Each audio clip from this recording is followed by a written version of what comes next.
Well, if you've got a television set in your house, you know perfectly well that the media have been celebrating creepy porn lawyer as a resistance hero for months and months now. But it turns out they're not just celebrating him, but actively protecting him by withholding damaging information about him from you, the public. Two examples of this. Last June, creepy porn lawyer told Time magazine that the Democrats absolutely needed to nominate a white man in 2020. Now, saying something like that would have instantly wrecked his political career as a Democrat. There's nothing that offends Democrats more than that phrase. But have no fear, Time did not tell you that. Democrats didn't know for months because they sat on the story. Meantime, creepy porn lawyer became a national figure. NBC News, by the way, did exactly the same thing, to even more political effect. When creepy porn lawyer and his client Julie Swetnick accused Brett Kavanaugh of participating in a long series of public gang rapes. Remember that? Creepy porn lawyer presented a sworn statement from a second woman that seemed to back up some of Swetnick's claims. You probably vaguely recall this.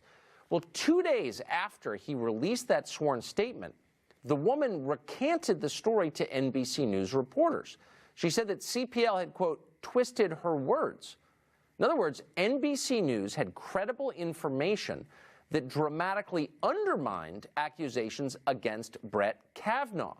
It would have been nice to know that before the vote, but they didn't tell anybody. Are you surprised? Well, only if you imagine NBC News was still a news organization and not a particularly clumsy arm of the Democratic Party, which, needless to say, they are, because it was, of course, NBC that leaked the Access Hollywood tape to the Washington Post just before the presidential election in order to influence the outcome of that election, and later protected Democratic donor and accused rapist Harvey Weinstein. They did all that. And yet it wasn't enough for creepy porn lawyer. Even with NBC's assistant, it has been a tough couple of weeks for him. His client, Stormy Daniels, was ordered to pay Donald Trump's legal fees. His theatrics during the Kavanaugh confirmation helped put Brett Kavanaugh on the Supreme Court. Now the law firm that he runs is facing eviction for failing to pay its rent. He's still one of the best-known Democratic candidates for president, though. How is he likely to do? Chris Hahn is a progressive radio host and a former aide to Senator Chuck Schumer. He joins us tonight from Long Island for a creepy porn lawyer update. Chris, it's great to see you tonight. Thank you. Great to see you, for bringing us up today. So here's my theory. So creepy porn lawyer makes baseless charges against Brett Kavanaugh, accusing him of participating in a rape. He says all of these lunatic things. He doesn't pay his taxes. He's obviously a discredited figure. And not one Democrat criticizes him until he endorses the idea of, and I'm quoting, a white man running for president, at which point all Democrats are like, oh, no, it's over. It's over. Why didn't anyone note that before? Hold on a minute. I have criticized him on this network several times and said he will never be the Democratic nominee for president. I do love his haircut. I think it's fantastic and very efficient, but I have criticized him politically. I think he is the reason why Susan Collins voted for Brett Kavanaugh, because I thought the Swetnick allegations were very outrageous and hard to prove. That said, he had an affidavit from a client. He was not the one defaming the president or defaming Kavanaugh. It was the client. So look, there are lots of problems with him. He will never. He's a sensationalist. I agree with you up until there, but I just can't let you get away with the lawyer's dodge that it's the client. So it was creepy porn lawyer who brought these allegations forward, who took the deposition, who was the vehicle by which the rest of us know that these allegations were made. And by the way, these allegations were taken with dead seriousness by every news organization in America practically, not this show, but everybody else. And Democrats never said, wait a second, 10 gang rapes in a row? That's ridiculous. They stood and they nodded their heads. Oh, it's very serious. A lot of people took it less than serious, and a lot of people dismissed it and thought that this was adding something to what was some very credible allegations against Kavanaugh.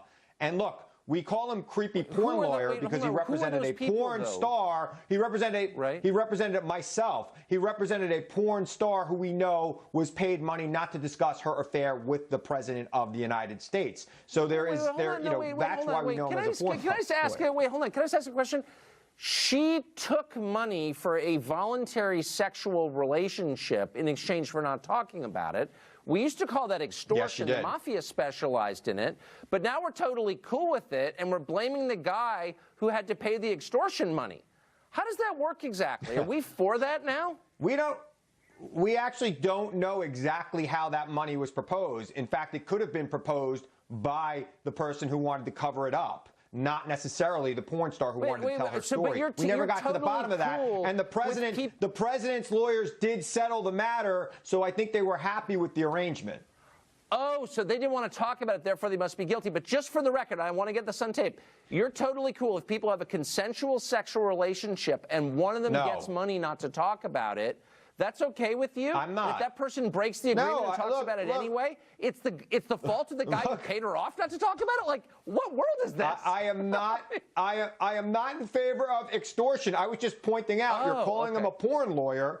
We know why we call him a porn lawyer. We got to remember why he's a porn lawyer and who he represented. Not just it wasn't like he was arguing for more money from the porn stations. Yeah, he's a creepy porn lawyer. Anyway, just wanted to clear that up. Chris, thanks so much for clarifying all that. Appreciate it. Thank you.